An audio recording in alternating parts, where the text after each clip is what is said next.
your boy Calloway Luh. We're gonna jump out the Porch. We're gonna jump out the Porch again with 30 Gun Bastard. You know what time it is? 39.5 power in the building. Soaking up 3 cents, my jacket say essential. We can't let you in without checking your credentials. When you be the cycle with these looking on the man. All right, so we got my boy Calloway Luh jumping off the porch with us today. Welcome, man. You know what time it is? Good to be here. Good to be here. Yes, sir. Welcome, bro. How you feeling today, too, man? I'm feeling blessed. How you feeling, my boy? Man, I'm feeling good. It's the weekend. It's Atlanta, man. You feel me? Yeah, we in the A with it. Yeah, the weather's not too cold. It's not too hot, so it's a good day today, man. Yeah, ain't y'all just had snow the other day? It was niggas out here wilding like. Bro, that snow week with them 2 days or whatever, man. Yeah, like, Folks didn't know how to act, man. that shit went viral real fast. Yeah, we was all over the internet with that shit, man. Facts, I definitely seen that. Yeah. And you want to shout out your people sitting up there with you today, too, man? Nah, for sure. We got my boy Polo right here from the crib. Got my boy Zay. You hear me? This is my brother right here. Got my brother 28 and my cameraman as well. You know what time it is? What's up, man? Yeah. My manager in the back. You know what time it is? Gang here. You feel me? Nah, that's what's good, bro. And what else you got planned here in Atlanta, man? What else you doing while you're in the city, though? Finna get some work done. Probably hit the yo. You know what time it is? You feel me? Shoot some visuals while I'm out here. Probably knock out a couple more interviews and, you know, hit Lennox Small and There you go. have a good time. You know what time it is? We're in the A. Man. Yeah. You be coming down here pretty often or not too much? This is like my 3rd or 4th time. I don't come down here because I travel a lot, but as far as Atlanta, I don't really come to Atlanta too much. It's more so like Miami and like, you know, New York, up north, like, you know what I'm saying? Like, but most of the times I come to Atlanta, I'm either driving through it. So like, as far as like actually posting here, Yeah. 3-4 times, like not Okay. really that much, but Yeah. I'll be out here though. Nah, there's plenty to do, man. So if you're here for the Nah, weekend, I facts. know you're gonna get into some shit, though. Yeah, we just went to that, was that chicken spot yesterday? Lost in the Sauce. Okay. Yeah. Dude They from- be viral all over the Nah, IG, facts, too, yeah, man. dude from the crib opened it up. What's Yeah, his that- name? What's his name? Tippy Toe, right? Tippy Toe, yeah, Tippy Yep. Toe from Broward County, yeah. Yes, That sir. boy, he opened that bit up. We just hit that spot. That shit was fire, boy. That sauce, boy. Yo. That dude a marketing genius with that shit, Nah, man. facts, bro. I woke up the next day and bust that shit down. I ain't gonna cap. You sure that shit was here? I had some of that bit this morning. There you go, Nah, bro. cap. All right, man. So you're originally born in Haiti, right? Mm-hmm. But you ended up moving to Miami when you were 5. Yeah, like 4-5, like. Okay. Yeah. Do you have any memories of living in Haiti then?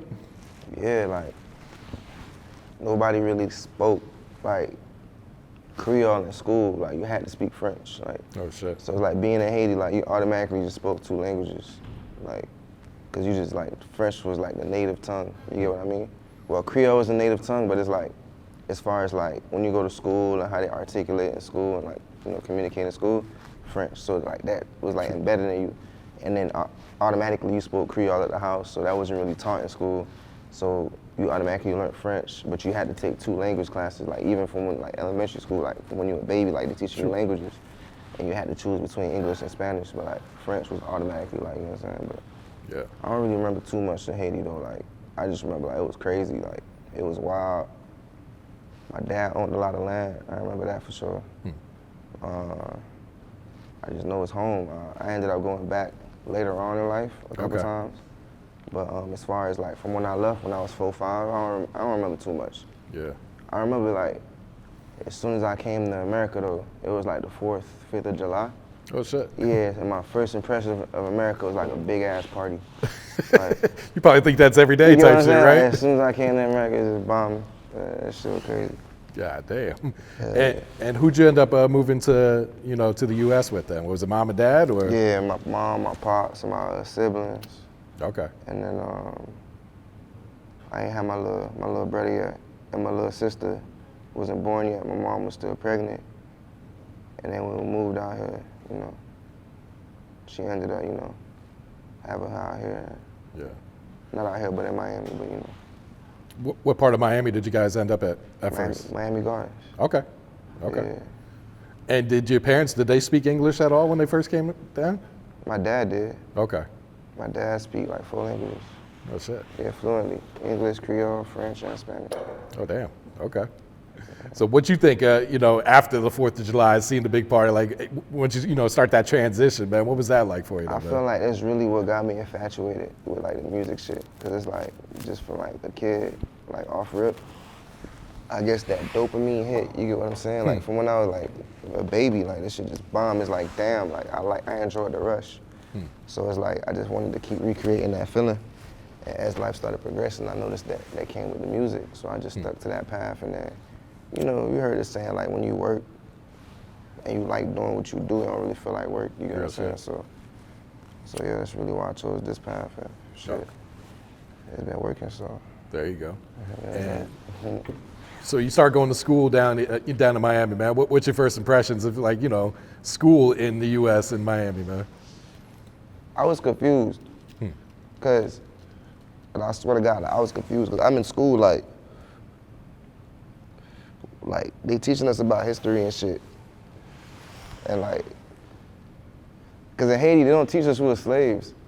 I swear to God, bro, like I was confused, like, cause we have like a different kind of history over there. You get what I'm saying? So our history is different. So when I'm in school learning history, like in school I was feeling everything. Because I didn't speak the native tongue. Yeah. And then, except for math, I learned English for real, like in the beginning watching cartoons and shit, like just watching, I swear to God, like SpongeBob, like shit like that. I ended up learning English, and you know, I started getting better, then you know, my academics started getting better, but like, my first impression, I was just confused, because it's like I was in a whole different environment. I was just looking for something familiar, somebody familiar, like somebody that spoke the same language as me, but nah, that was hard to find, because even back then, like, a lot of people that was Haitian as well, like, they didn't want to say they was Haitian, because, like, that shit wasn't really cool back then. Like, I grew up in Broward, and I remember that shit. It is lit. Yeah, it's like, yeah, so it's like, it wasn't cool to be Haitian at the time. I'll be a full-blown Haitian, like, speaking Creole, like, and then years later, like, they speak more Creole than me, like, I'm like, damn, like, what was you when, that shit just be crazy, like.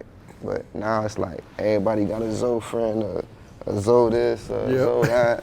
Real shit. Everyone throwing up the Z's and shit. You feel me? That shit crazy, but they hate you and they love you, right? And they hate you again, so I'll wait for that last one. But we in the love phase right now, I guess. Shit.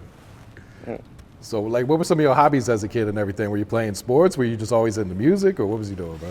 Yeah, I played basketball, I played football, and I was making music probably since like, I say like 7th grade, like, you know, I was just bullshitting, like rapping in the cafeteria and shit, little shit like that. But I didn't really record my first track till like 8th grade, for real. That's still pretty young though, man. Yeah, and then high school, like, that's when I dropped my first video. Oh, and shit. Yeah, and I got like 3,000 views. That's pretty good, man. I got hyped. And then that's when, like, a few years after that, I had dropped like a little remix to Kodak shit, a little tunnel vision shit, and that shit started bubbling a little bit. So I'm like, all right, maybe I should take this shit serious. So I just started, you know, doing my little shit, and I just been progressing since. Okay. And who were you listening to? Like, who were some of your favorite artists when you first started, like back in 7th, 8th grade then, man? I ain't gonna lie, like, if you wanna talk about favorite artists, you gotta go back to, like, I say, really 3rd grade, for real, cause that's really when I started listening to, like, you know, hip hop, rap, R&B, kind of like right when I like moved, like 2nd, 3rd grade. I'll say Soulja Boy. Okay. You know what I'm saying? Like, yeah, seeing someone young doing that shit, like, man. It was Soulja Boy. Like, come on, like, you gotta think about the era. Like, it was literally Soulja Boy. That was the first. Like, you feel me? It was Soulja Boy, and that's when Wayne, you know what I'm saying? Wayne started getting my attention, but way before Wayne even got my attention, it was Soulja Boy, because he was all over like MySpace and social media, and it was T-Pain, because he was all over the radio. Yeah, he was on every song, bro. Every song had a T-Pain on it. That had a big influence. And then coming from Haiti, it's a lot of Sean Paul fans, like a lot of Sean Paul fans. So I was already listening to that in Haiti. So it's like, that influenced me too. And then that's when I just stumbled on the Eminem, and I just like appreciated his lyricism, you get what I mean? And that's when I, you know, that was just what I started listening to and shit growing up, like Sean Paul, Soulja Boy, Wayne, shit, T-Pain, yeah. People of that caliber. But you know, as life progressed, you know, we grow up and shit, and your taste might change, so. But as far as that time frame, that's what that was. Okay. And when you dropped that tunnel vision, man, you mentioned like people was really fucking with that shit, man. Yeah, I was at a gas station, and I pumping gas in the car and shit. Niggas talking to me about that shit. I'm like that. that's when I actually started like getting real life experience and like fans coming up to me, like people I don't know, some people from school, all types of shit. So I'm like, all right, cool. Like I'm gonna just keep going. Let me see where I go. So. And how'd you get your artist name too? And did you always go by that, or have you remixed this shit a few times? Can't you say, who asked me if you was gonna ask that? Was it you? I think that's crazy. All right, so it's like, my name is like, I got the name Calloway from my cousin, really, you feel me? Because it was this dude back in 10th grade. Everybody was scared to fight him. And like, I was known to fighting big people. Like, if I ever fought somebody my size, people would be like, oh, that's not fair. And I'd be like, bro, you my size. And they'd be like, oh, damn, you right. But I ain't win every fight, though. I'm not gonna sit here and brag. But I ain't gonna lie, I was always used to, like, you know, fighting bigger people. So dude was just big as hell. I'm like, bro, I don't know how I'm finna beat him. Like, so it was a golf club on it that said Calloway. I see where this is going. Yeah, ... So that happened, and then that's when my cousin was like, I ain't gonna lie, I'm gonna call you Calloway from now on. You know what I'm saying? And that's when Luh Ski is just, you know, it stems from my government name, Ski. People call me Ski, so Okay. Calloway Luh Ski, CLS. I also dropped the CLS 400, but I wrecked my shit though. All right, damn. CLS, Calloway Luh, you know what time it is, man. Yeah. Yeah. I was checking out this old video you had, this Oxidize, man. I see that shit went crazy, man. Yeah, man, appreciate that. Yeah. Appreciate that. It's funny because, like, when I made that shit, like, I was talking to my dog, like, I was experimenting really, like, because it's another conversation me and my manager were having too, like, I gotta find my audience type shit, because I can make all types of shit, you know what I mean? Like, I'm real versatile. So Yeah. I was just experimenting, like, I'm like, let me just draw some shit like this, let me see what it do. And then it's like, as far as like my topics and my lyrics and like the shit I talk about, you know, it's more so always the same, because a nigga just talking about what I be going through or like, you know, what I be observing. But as far as how I deliver it and the flow, like I could always change the, you know, the creativity of it. So as far as that creative process, it was just an experiment, and then people was just fucking with it. So that song, like, and then like that tape, that was on the Computers Paid Us tape. Okay. It's really what like pretty much started this entire like, you know, new sound that I ended up developing. So yeah, that's one of the originals right there. Yeah, because you sound's not like a typical Miami artist, you know what I'm saying? It's definitely different. And would you say it's different in a good way? Different's always good to me, man. Yeah, I appreciate that. Yeah. It's like you want to stand out, you know what I'm saying? For sure. Yeah. I appreciate that. And you now live on the West Coast, right? Yeah, I'm out west. I ain't gonna tell you how well, but I'm out west right now. Okay. Yeah. How long you been out there? Shit, probably like what, 6 months now? About 6 months. Yeah. How long? 6 months. Okay, so recent. Okay. Yeah. So what inspired that move, man? Was it just you know, get some new experiences, just get a new vibe, shit? Yeah. I feel like I'm not gonna get the real answer, and that's fine. Nah, I ain't gonna press you back. Nah, yeah. So that's exactly why.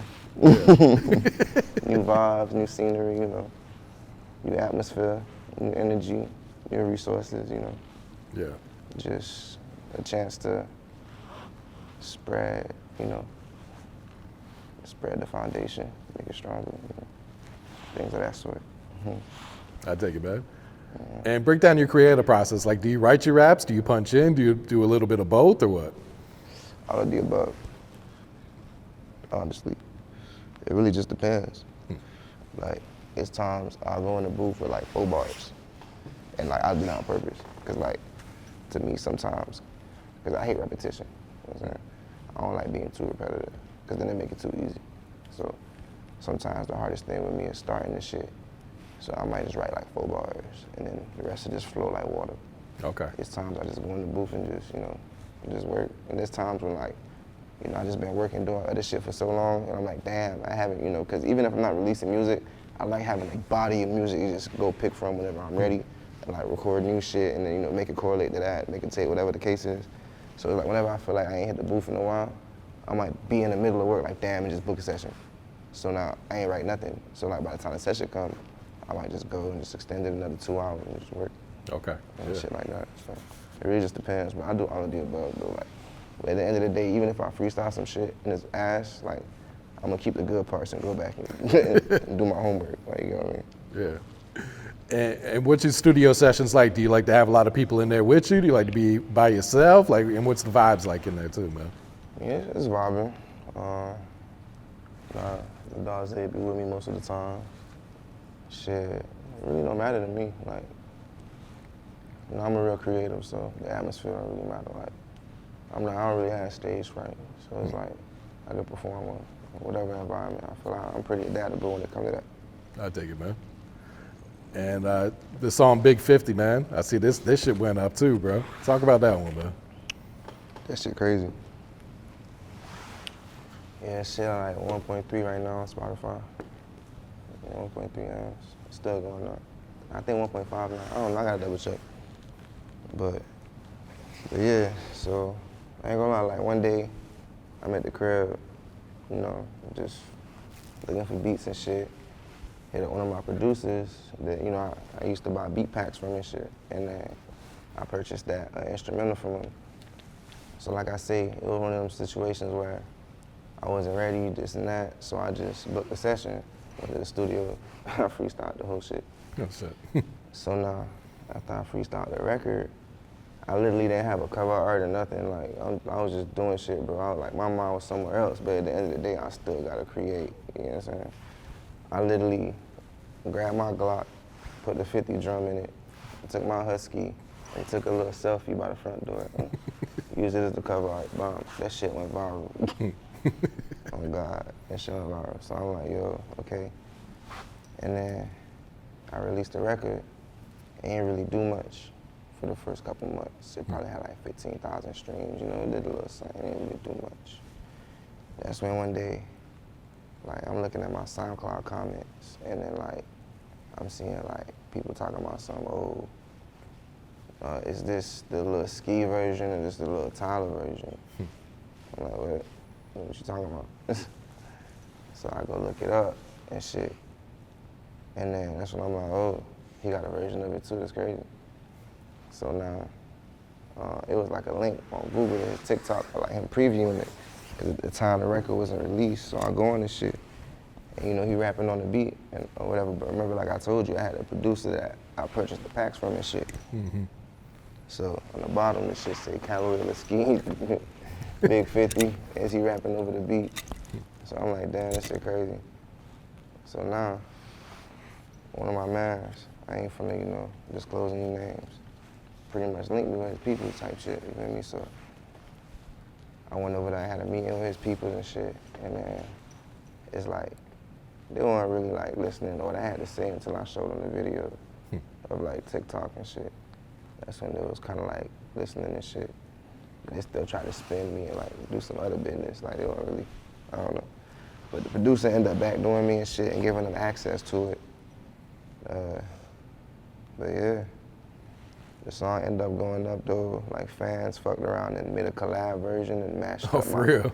Yeah. They like added you guys' verses together? Yeah, shit on YouTube right now. I don't know what the fuck. That shit was crazy. But yeah, man, like, hey, all y'all artists out there and shit, make sure y'all get y'all paperwork done the right way. You know what I'm saying? Like, cause when you do shady business like that shit end up fucking with you. Yeah. But it is what it is though, cause I still benefited from the shit. I still make my back ends. I'm still making my back ends. I'm still making my bread. Yeah, over 1 million streams. Yeah, facts. So that's just on one platform. Yeah, exactly, man. So yeah, like you said, kind of just a learning experience having to go through all that bullshit though, man. Mm-hmm. You got this new video of this Glorilla, man. This shit turned, man. Ain't bad up, bro. Yeah, my man's 28 right here shot that bit. You know, he shining. What was that studio session like when you recorded that song, man? Mm-hmm. It was dope, I ain't gonna lie. It was dope. I ain't gonna lie, I love being in the studio, you know, have my little weed or whatever, have my little joint. Just being the vibe. I don't really need a smoke or none of that, but it just helped the vibe for the most part. But it's not really a necessity though, because I just feel like I've been doing this shit so long, it's like second nature. Yeah. But that session was definitely turned. Why put it like that?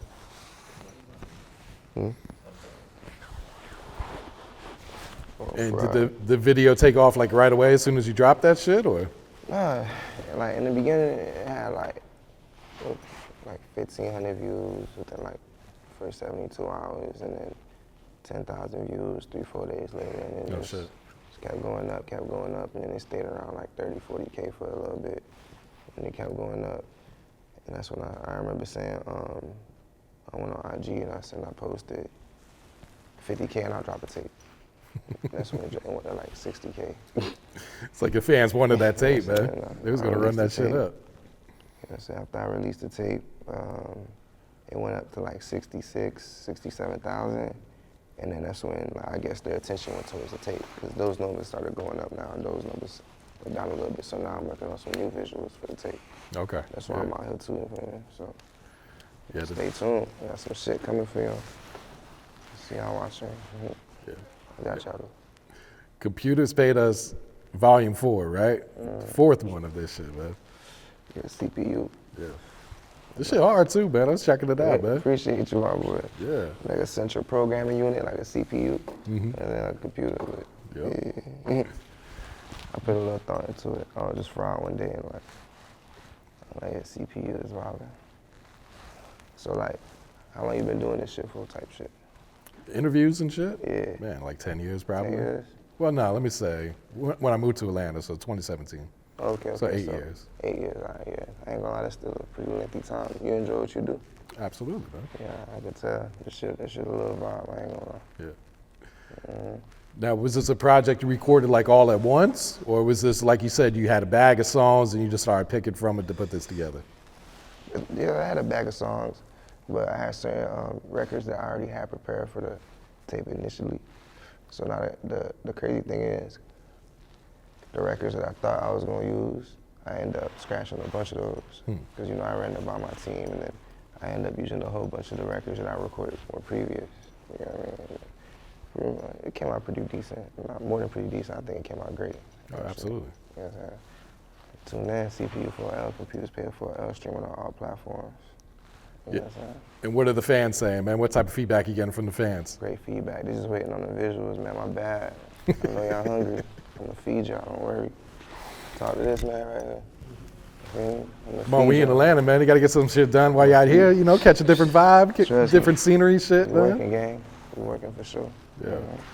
Talk about that intro song, man. You went crazy on this shit. The intro song on the CPU. Yep. What song that was again? The intro song. Yeah, my bad. I didn't write down the name of it. Let me look it up real quick. Nah, you good, I'm fried. My old shit. Oh man. What was the intro song on CPU 4L, gang? Oh shit, it's Wet Camp. How you remember it? It's Wet Camp. He'd be listening to that shit. That's why he remembers. It's Wet Camp. Yeah, it's Wet Camp for sure. Yeah. That shit right there. I was in my bag on that one. That was a freestyle too. I feel like with that record, it pretty much speaks for itself. You know what I mean? It's one of those situations that if you know, you know. Like, you know what I'm saying? When you listen to it, if you know, you know. But just know, it's on the grounds of something like a young black man, you know, just overcoming his struggles and overcoming a bunch of obstacles and pretty much not giving up and discovering what it takes to, you know, to get some wealth, get some riches out here. Definitely need a video for that one. If I can share my opinion, man. It's not as coming for sure, but as far as that one, I gotta do it right. Yeah. I gotta do it right. Another one of my favorites on there was that Purge, man. That shit hard. Yeah, you gotta follow that one. You remember that name?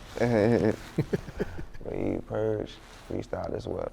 That's what I'm saying. Like when I ran the records through the team, and they was picking out what they like the most.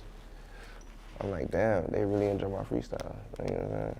So I've been doing a lot of that lately. Like, I noticed I get a lot of positive feedback from that. So, and it's more authentic too. Yeah. So I just go in and just whatever you feeling, whatever you're thinking, that's what's gonna come out, man. You know what I'm saying? Yeah. Another one I fuck with is that Stacking 5. Stacking 5? Yeah. Hell yeah. That's more of a West Coast vibe. I did that for my West Coasters out there. You know what I'm saying? I gotta feed my people. So that's a dope record. Yeah. Got some visuals coming for that too soon, but I'm not gonna spoil the next visual that's coming out though. Y'all just stay tuned. Okay. It's coming though. Who were some of the producers you worked with on this project? On this project, 614 Ace. Honestly, I gotta double back and look, but 614 Ace for sure. I've been locked in with bro since like, I say 2021, 2020. Bro, pretty dope. I ain't gonna cap. I think he from Michigan. I don't remember. I gotta double check. If you're not from Michigan, bro, my bad, bro. My apologies. Yeah. But that's the aesthetic he really fuck with, as far as like his selection of beats. And I see you already dropping some new shit too, man. You just dropped that Contempt last week, man. You know, for Valentine's Day. Something for the ladies, right? Something for the ladies. You know what I'm saying? And something for the niggas that like R&B and shit, But like I said, I gotta feed my people. Stay consistent. So at the end of the day, it's a business too, so I gotta stay on top of the product. Them female fans be the loyal ones too, man. Facts. That's factual. Was that a record like you had been made and you were just holding it for Valentine's Day, or did you know, oh shit, Valentine's Day coming up, let me go ahead and make something for the ladies then? Nah, that was actually a surprise record, to keep it real with you. Just a little toasty in this bitch. It was actually a surprise record, to keep it real with you. Like, my cousin type shit.